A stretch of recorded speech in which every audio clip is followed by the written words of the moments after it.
And now, from the capital city, it's Nightique with Edward St. Pay. Well, thanks, Jim Pollard, for that fine introduction. You know, we've been on a bit of a hiatus. We're now starting with a once-per-week program across the state and here in Jackson. So we hope that you'll be joining us for the new time, the new schedule, when we do a Nightique once per week, and we're running around the state generally on the weekend, so we are going to be happy to be with you for our new times statewide. Also, we're starting on the AMG network, which is a network comprised of about 50 stations across the country, and that will also be beginning this month. So we welcome the AMG network. Well, if you've been traveling, much travel has been going on through the holidays, and here we are in the beginning of the new year.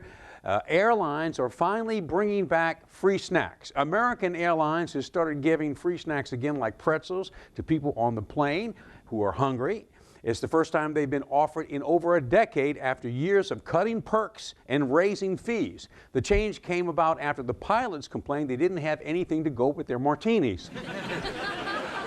Okay. Following the lead of San Francisco, the Chicago City Council has approved the measure naming the Windy City an official sanctuary for refugees fleeing the violence in Syria. And actually, it's only fair because Damascus is an official sanctuary city for refugees now fleeing from Chicago. In NBA news, NBA superstar and LA Clipper Blake Griffin was benched during a matchup recently against the Miami Heat after he angrily slugged the team's equipment manager, injuring his shooting hand.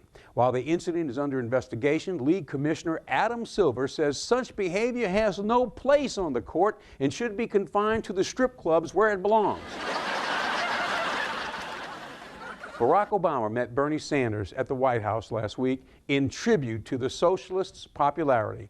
And Ben & Jerry's ice cream just came up with a new ice cream flavor inspired by Bernie Sanders. It sells in the grocery store for only $2.99 a quart, but after taxes, it's $600,000. Speaking of Bernie Sanders is old, really old. If he doesn't win the presidency, there's only one thing left for him to do, and that's tour with the Rolling Stones. We have a final note. At the SAG Awards, black actors finally won many of the top spots. The Oscar nominating committee woke up and said, "Oh, those black actors." Well, guest tonight, Carol Cleland, is a professor of philosophy, and she will be talking about alien life. Stay tuned. We'll be right back with Nightique after this. We'll be right back with more of Nightique after these messages. This is our Graze box. It's a great way to snack. Fresh, tasty, and created using only the best ingredients. Choose from our range of over 90 delicious snacks. We'd like to invite you to try a hand-picked box for free. Go to graze.com and we'll send a free box directly to your office or home. It may even help you keep your hand out of the cookie jar. Go to graze.com and enter the code GRAZE34 for a free box. Graze.com. Snacking. Reinvented. Do you owe $10,000 or more to the IRS? Then get on board with the Tax Admiral and let us steer your way to financial freedom.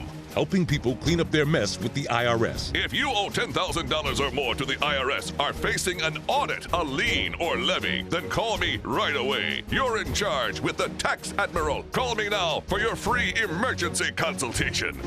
Call 1-800-219-9370. Again, that's 1-800-219-9370. This is important news for people who have suffered serious infections after hip or knee replacement surgeries or open heart surgery. Your infection may be the result of a device used in the operating room. If you suffered an infection that led to hospitalization or surgery after your hip or knee replacement or after open heart surgery, call the law offices of Davis & Crump at the number below right now to find out if you are eligible for a cash award and medical expenses. Our first consultation is free, and we don't get paid unless you get paid. Call now. Ingalls Shipbuilding has pioneered the development and production of technologically advanced, highly capable warships for the U.S. Navy, Coast Guard, and Marine Corps for more than 75 years. Ingalls is Mississippi's largest manufacturing employer, and today Ingalls has an immediate need for more than 200 electricians at our Pascagoula, Mississippi site. A Apply today at www.buildyourcareer.com or call 888-935-1507. And now back to more Nightique. Well, we'd like to welcome Dr. Carol Cleland. Thank you, And Edward. you are a professor at the University of Colorado at Boulder. I am. And so you are a professor of philosophy. I'm a philosopher of science. I am a professor of philosophy, but my specialty within the field of philosophy is philosophy of science. But yet you lecture at times on the phenomenon of extraterrestrial life. I do, and I talk to scientists as well as philosophers, as well as the public. Okay, now I guess we will open up with the first question.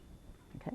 Extraterrestrial life. So this is somewhat of a controversial topic. Some people believe that there is not extraterrestrial life. Some people believe that there is. There are different degrees of it. It could be microbial, or it could be advanced intelligence. Where do you fall within that spectrum? What is out there? So I agree with most biologists and microbiologists that there's likely to be, that microbial life, single-celled organisms, are likely to be fairly common in the universe. But complex multicellular life, and by that I mean things like fish and trees and bushes and cats and dogs and humans, is likely to be fairly rare, very rare in fact, because we now know that microbial life goes back almost to the point where our planet originated, 4.5 billion years ago. That's when the solar system and the Earth formed. And you see evidence, scientists have found evidence of life, 3.9 now, that most recently 4.1 billion years ago, but it's microbial. The evidence is that it was single-celled bacteria-like organisms. You don't see any evidence of complex multicellular organisms until less than 1 billion years ago. So for almost 3 billion years, life was microbial. The conclusion that many have drawn, and I think this is the right conclusion, is that complex multicellular life, and I'm only talking here about jellyfish and fish, I'm not talking about mammals even, is probably fairly rare in the universe. And intelligent multicellular organisms are probably extremely rare. So I think that when we go to Mars and other places in our solar system, we're looking for single-celled organisms like bacteria. Is there a train of thought as to how microbial life first began on Earth? The dominant view is the RNA world, which says that microbial life began in Mars, but that the earliest life on Earth were basically what they call riboorganism, little RNA. RNA is a nucleic acid like DNA, and they were little tiny self-replicating RNA molecules, probably encapsulated, probably in lipid membranes, or possibly also in the little holes in rocks and deep sea hydrothermal vents. And that life as we know it today evolved from them, and that includes the first bacterial cells. So the earliest life, the progenote, as Carl Woese calls it, would have been pre-cellular. Could that have come from a different planet? Well, that's a really interesting question. So maybe we're wrong about the origin of life. Maybe the RNA world is wrong. I happen to think there are a lot of problems with the RNA world, but we don't need to go into that here. Some people believe that life appears so quickly after the heavy bombardment, a period of time in which the inner solar system was being plastered by very large asteroids and comets. Some of these would have been the size of the moon, and they would have basically vaporized the oceans and melted the crust. And shortly thereafter, this heavy bombardment is thought to have ended about 3.9 billion years ago. Shortly thereafter, we're finding evidence of life. It's awfully quick. So either life is really easy to make, or it was seeded from somewhere else. Now, some people think Mars actually might be the source of Earth life, that we might all be Martians, because there is evidence that 3.9 billion years ago, Mars was a much better environment for life than the Earth. It had, the evidence is that it had shallow oceans, the climate was more temperate, the Earth was hotter and more Venus-like, and it had recently been clobbered by all these rocks. Mars would have been clobbered too, but it's further out. And so some people think that we're all Martians. We're descended from microbes that got their start on Mars. We know that actually when you knock stuff off of Mars, it's going to fall in towards the sun. And when it falls in towards the sun, it's going to hit stuff on its way, including Earth. And we know that microbes can survive this journey, all the radiation.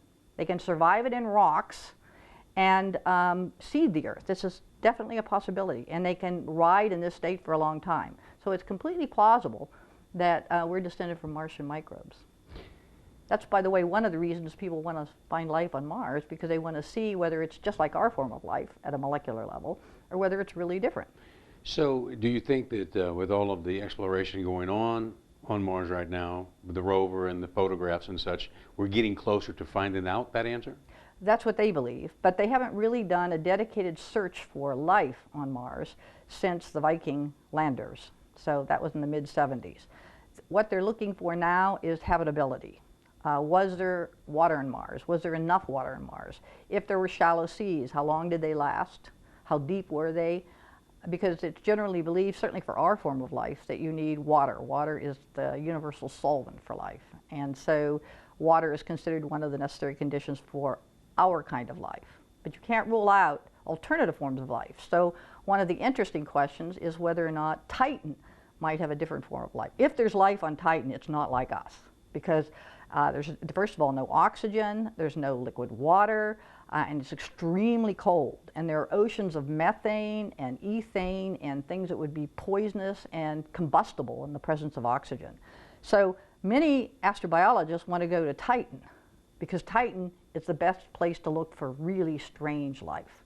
But of course, it's also a very toxic environment. So getting there, even with unmanned spacecraft, given the temperatures and everything, is non-trivial. So NASA recently mentioned that they have found the evidence that shows that there was or is flowing water on Mars. I know you oh yes, oh yes. What was your feeling when that news broke? Well, we've thought that for a long time. So ever since I've been involved in astrobiology, the 1990s, they've thought that there was water on Mars. There are, as you know, if you look at the morphology of Mars, it looks like you have rivers and tributaries etched into the surface. So that has been thought for originally a long time ago, they thought they were canals. But they're still looking like tributaries and rivers, so people have thought that it looked like there was flowing water on Mars.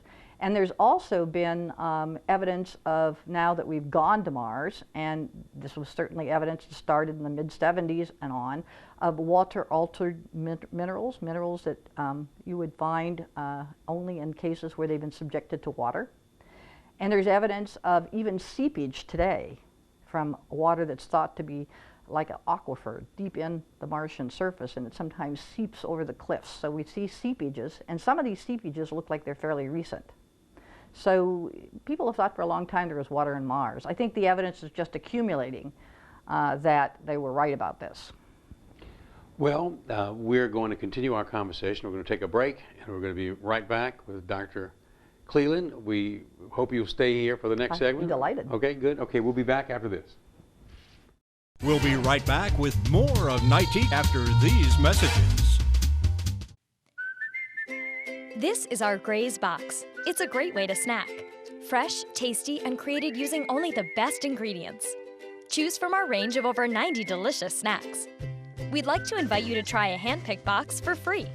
Go to grays.com and we'll send a free box directly to your office or home. It may even help you keep your hand out of the cookie jar.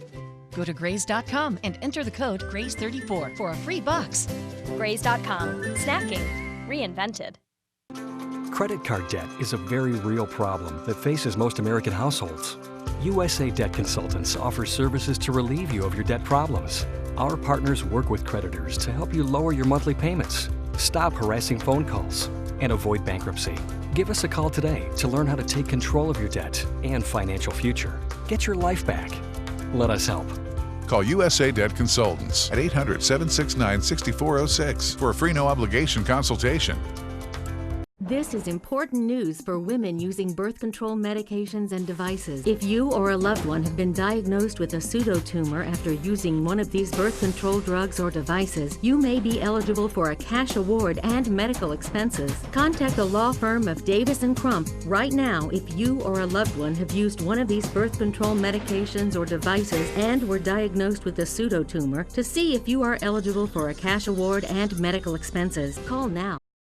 Ingalls Shipbuilding has pioneered the development and production of technologically advanced, highly capable warships for the U.S. Navy, Coast Guard, and Marine Corps for more than 75 years. Ingalls is Mississippi's largest manufacturing employer, and today Ingalls has an immediate need for more than 200 electricians at our Pascagoula, Mississippi site. Apply today at www.buildyourcareer.com or call 888-935-1507. And now back to more Nightique. We're talking to Dr. Carol Cleland, and she's a doctor of philosophy. You teach philosophy. You're at University. I'm a doctor of philosophy in philosophy. At University of Colorado at Boulder. Yes. And you're speaking to us, and you have lectured on the topic of extraterrestrial life. I have indeed. Okay, now we've talked about that a bit in the first segment. Now I want to ask you about your view and the scientific view of climate change today. I mean, we hear a lot about it. Some people believe that there is no such thing as climate change, and some people believe that there is such thing as climate change. Where do you stand on that topic, and what do you see as the ramifications of climate change over the next 10, 20, or 100 years? Well, climate change is occurring. That's a scientific fact, and it's occurring rapidly. And one of the problems with climate deniers, they concentrate on the models. And the models are not the thing to concentrate on. The empirical data from ice core samples that are being done in the Arctic and Canada show that we are warmer now. Just the data, not the models, because everybody talks about the models. The data is there that we're warmer now than we've been in 2 million years. So the importance here, when you think about climate change, is not focusing on the models. They're really specific theories. They're used to probe the various factors that play a role in climate change. So when a model fails, it's not a failed prediction. What it indicates is that we haven't got the incredibly complex atmospheric and land and oceanic conditions right. And so they then go looking for more forcings to explain the failure of the model. The models are, you should think of as tools for exploring climate dynamics. And it's really unfortunate that people don't understand that failures of the models don't indicate that climate change isn't occurring. The data, the raw empirical data is there.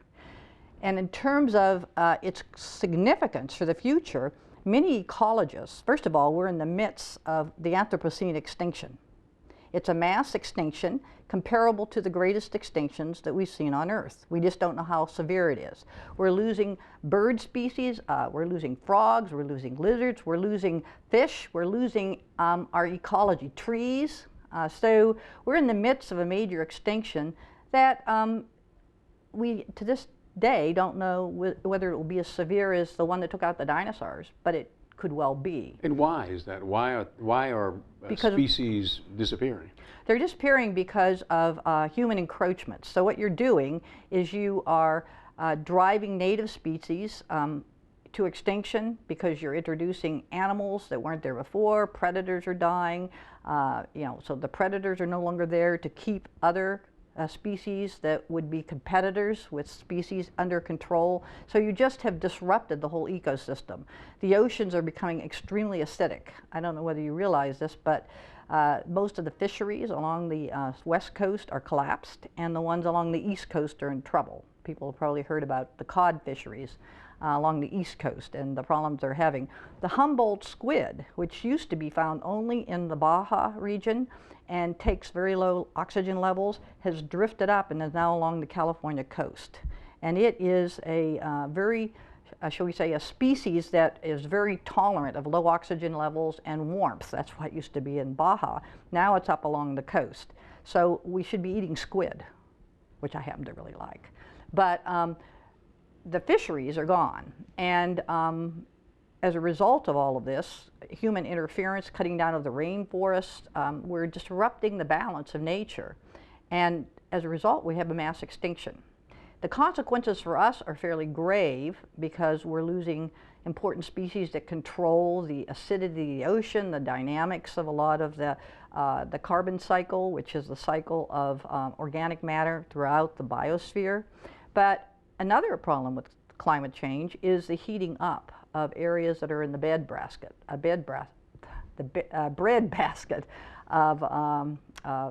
the world. Right now, most of the continents are aligned along the equator, which is very bad. At one point, they were aligned more vertically, but now they're around the equator, and that's where it's getting warmest.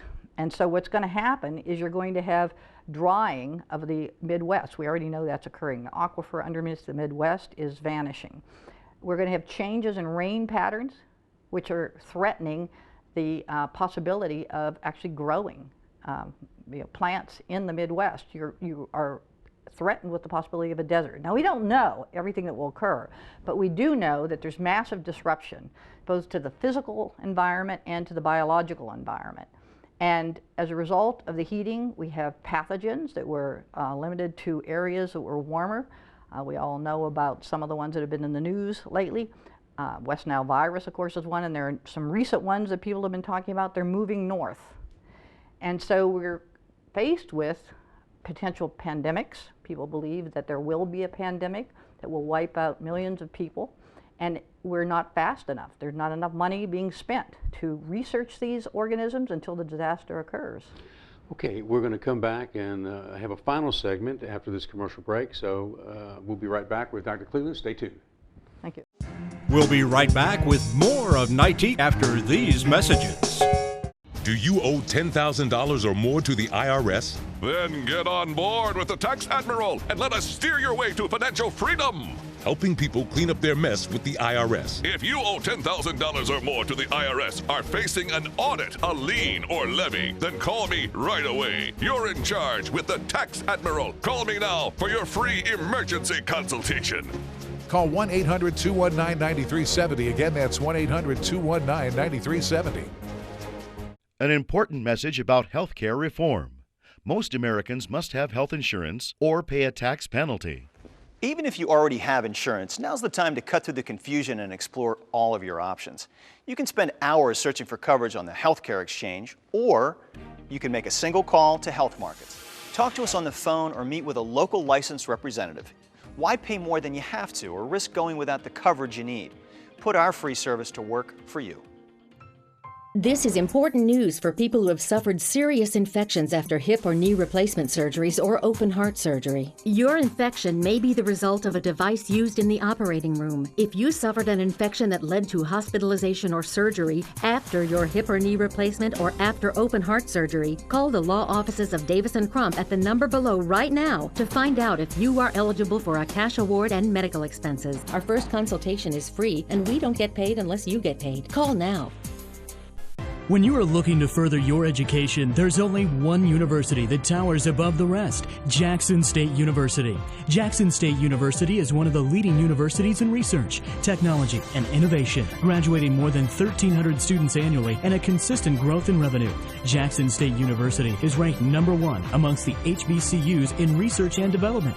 Make the right choice, the one choice, one Jackson State University, changing lives one student at a time. This is our Gray's Box. It's a great way to snack. Fresh, tasty, and created using only the best ingredients. Choose from our range of over 90 delicious snacks. We'd like to invite you to try a hand-picked box for free. Go to grays.com and we'll send a free box directly to your office or home. And now back to more Nightique. We're talking to Dr. Cleland from the University of Colorado, and we've been talking about, although you are a doctor of philosophy, we've been talking about the lectures that you give around the country on extraterrestrial life. So we've segued into climate change, and we've been talking about that for the last segment. So climate change, in your scientific opinion, is a very real thing, correct? Oh, I think there's no question about it. It's changing. We have extreme weather events, and yes, it sometimes gets colder. Climate change is called climate change, not global warming, because it involves change in the climate. It is global warming because the oceans get warmer. But it doesn't necessarily mean it's going to be warm in a particular area. So the average citizen out there trying to do their part, what does one do? Well, the first thing is quit subsidizing, get your congressmen and women to quit subsidizing fossil fuels. We have massive subsidizing of these incredibly profitable fossil fuel companies. If you're going to subsidize something, subsidize alternative energies, clean energies like wind energy and solar energy. And solar panels would be cheaper, just as cell phones are now cheap compared to what they were originally, if we put the technology into them. They would get better, they get more efficient, they already have become more efficient, and they would be cheaper. Now, the final question, in your opinion, and you've been studying this field for a long time, do you think in our lifetime there will be some revelation, some announcement that one of our scientific communities has engaged with intelligent life that is not from this planet? Do you think we'll see that in our lifetime? I really wish, but I doubt it. But I think we might find microbial life on Mars, on Europa, perhaps, if we can fund the expeditions to go there, because Europa is covered in water. It's a deep ocean that's encased in ice, and they think there might be creatures underneath it. Certainly microbes, maybe. I mean, it's a water world. It's truly a water world. Wow. Yeah, so I'm hoping. So you think it's possible then? I think it's possible if we fund the missions to go there, but NASA's money is constantly cut, and its missions have been delayed 5 years, 10 years, and many of them have been canceled. Well, Dr. Cleland, thank you for coming. Thank you, Edward. Welcome to our program, and we hope to have you back, and take care and good luck back at University of Colorado. Thank you. Okay, thank you. That's Dr. Carol Cleland, and thank you for being with us on this edition of Nightique. We'll see you next time.